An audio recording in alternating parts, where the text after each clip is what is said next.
Hey, what's going on? Happy New Year on behalf of the KFAN Minnesota Vikings Radio Network. I'm Paul Allen, and this is X's and O's, the playoff edition into a Vikings-New Orleans Saints game Sunday at noon on the KFAN Minnesota Vikings Radio Network. We're happy now to be joined by Minnesota Vikings head coach Mike Zimmer. Congratulations for not only making the playoffs, but being back in the playoffs. How excited are the players and coaches into this game this weekend? Yeah, it's an exciting time of year. You know, only 12 teams are left in the playoffs, 12 opportunities for teams to advance on and go to the Super Bowl. And same time, it's, you know, there's a finite what am I looking for? Amount of time, or no. You know, like a finite way to solve Sean Payton, no. Taysom Hill. No, it's like Michael Thomas. You lose, you go home. Oh, so everything's magnified a little bit, and everything's a little bit more at stake. And you've generally, had good teams here, and you've made the playoffs, you've won the division, you've gotten to the NFC title game, so you've done quite well here. But, when it's how much more stimulating or easy is it to dive into the minutia like you guys do when it's a playoff game and your team is good, Yeah, and you try to uncover every little basis that you can. You spend a little bit extra time with film this week, just because the consequences of the game. But we're excited. We have a good football team, and we're playing a good football team. Because I would imagine, mentally speaking, for coaches, it is a grind this time of the year. I mean, you guys have been going at it quite some time. Yeah, this is the 17th game plan that we've done this year. So we're going to try and grind it out and spend a little extra time and figure out what we can do. I spent a lot of time on them last week, and hopefully we can.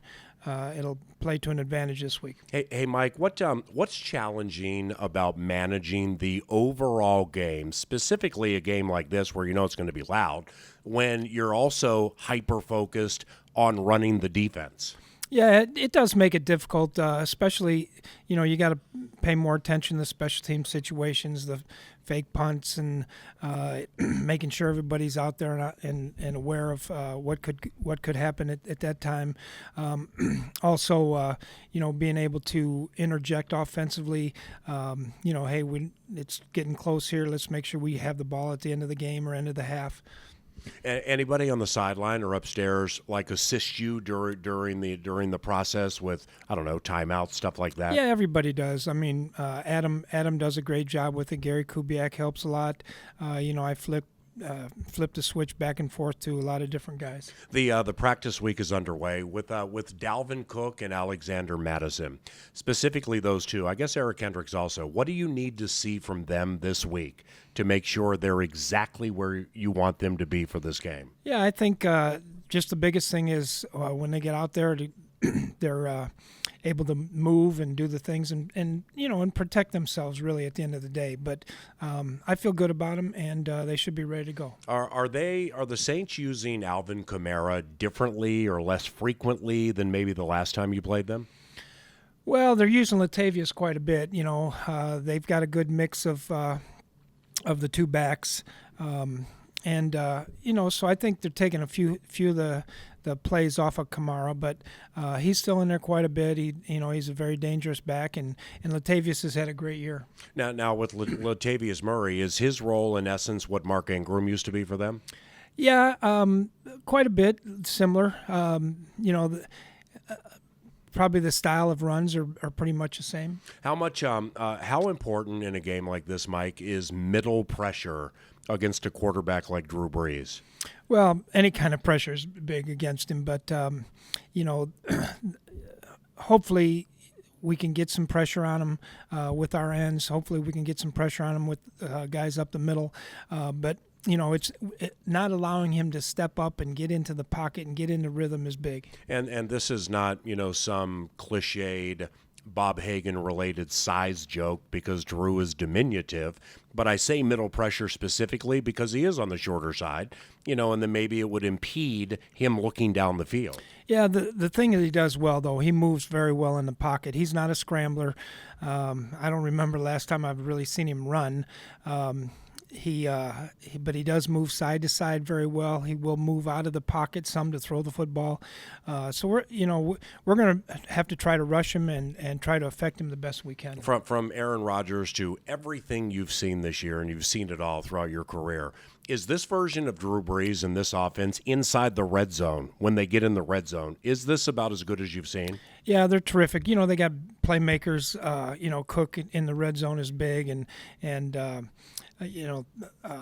Michael Thomas is outstanding, and then they got Kamara that can do a lot of damage on option routes and things like that. So and they'll run some options with Taysom Hill, and so they'll do a lot of different things. And we're gonna have to play good in the red zone. Speaking of Michael Thomas, Xavier Rhodes generally is matched up well against receivers like Michael. And Michael's elite, I get it, but he's a bigger receiver, and Xavier has not only done well against him in the past, but receiver types like this. Do you see it that way? Yeah, I think so. Michael Thomas is a big physical guy. They've got all kinds of good players out there, so we're gonna have to cover them all. After number 13, Michael Thomas, how do they use their other receivers? I mean, Ted Ginn Jr. is a name everybody knows, but after that, some kind of an anonymous names. Yeah, Ted Ginn is a guy that really, he's the guy that's going to take the top off the coverage quite a bit. And they'll use the rest of the guys in normal situations where they're running, the combination West Coast routes like Sean has always done. Cam Jordan, 15.5 sacks, I would imagine about as good as you've seen pass rushing this season. Overall, his game, you described it as violent Monday at your press conference, but is his overall game really good? Yeah, it's really good. They're standing him up a lot, and he affects the game. He's what we call a game wrecker, so we're going to have to do a great job on him. He's excellent in his rushes. They're going to try to pressure us, which is what they like to do, especially in the passing situations. They're going to give us a lot of different looks, play some man-to-man, and then give you some pressures. Sometimes it's zero pressure. Sometimes it's single dogs or double pressures. Time for two more.